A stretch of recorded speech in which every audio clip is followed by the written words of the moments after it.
The Shredder is back in the pages of comic books, and this time he's got his own series. Let's talk about it right now.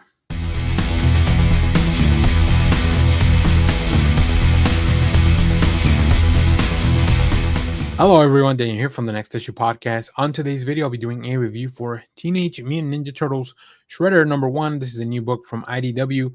I talked a little bit about this book a few weeks ago, maybe months ago now, when I was doing some kind of, I was talking about some of the upcoming books, including Godzilla, the Teenage Mutant Ninja Turtle stuff, and also Shredder #1. And while I didn't get to read that far in advance, I did get to read it in advance. So here we are. So let's talk about the creative team before we get into this book. This is written by Dan Waters, who you may know currently from doing Dark Patterns and Nightwing, also the Six Fingers over at Image. Uh, Dan Waters is one of my current favorite writers. Like, I really love everything he's doing. Also, we have art by Michelle Bandini, colors by Marco Lesco, and letters by Darian Robinson. This is a very cool reintroduction to the Shredder. You can just jump right into this. You don't need you get enough backstory of where the Shredder or what's been going on with him to kind of figure things out.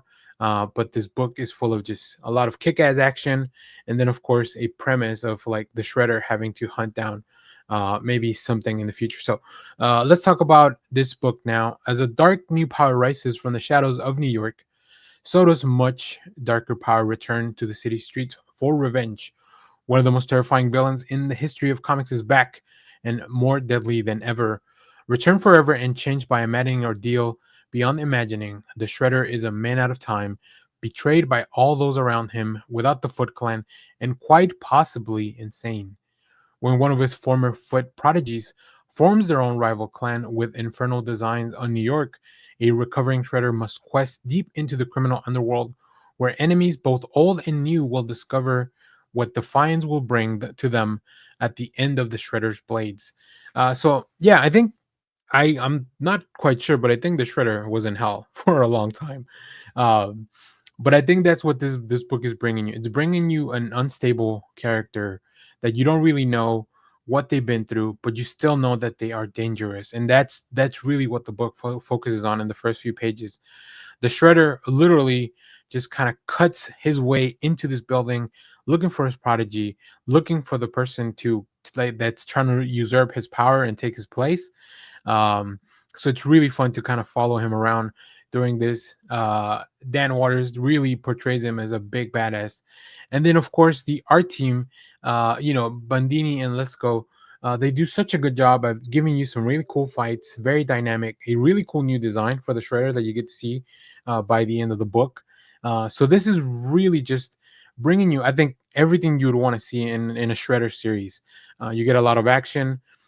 We don't get to hang out too much with the turtles in this one. This is really just focused on the Shredder, and I think that's fun. I think eventually we'll definitely have to clash with what's going on, but the turtles have their own stuff going on, right? If you've been reading those issues as well. So this is a very cool, welcome addition. The world's changed a lot, and it's really fun to see now that the Shredder is back, how he's gonna act.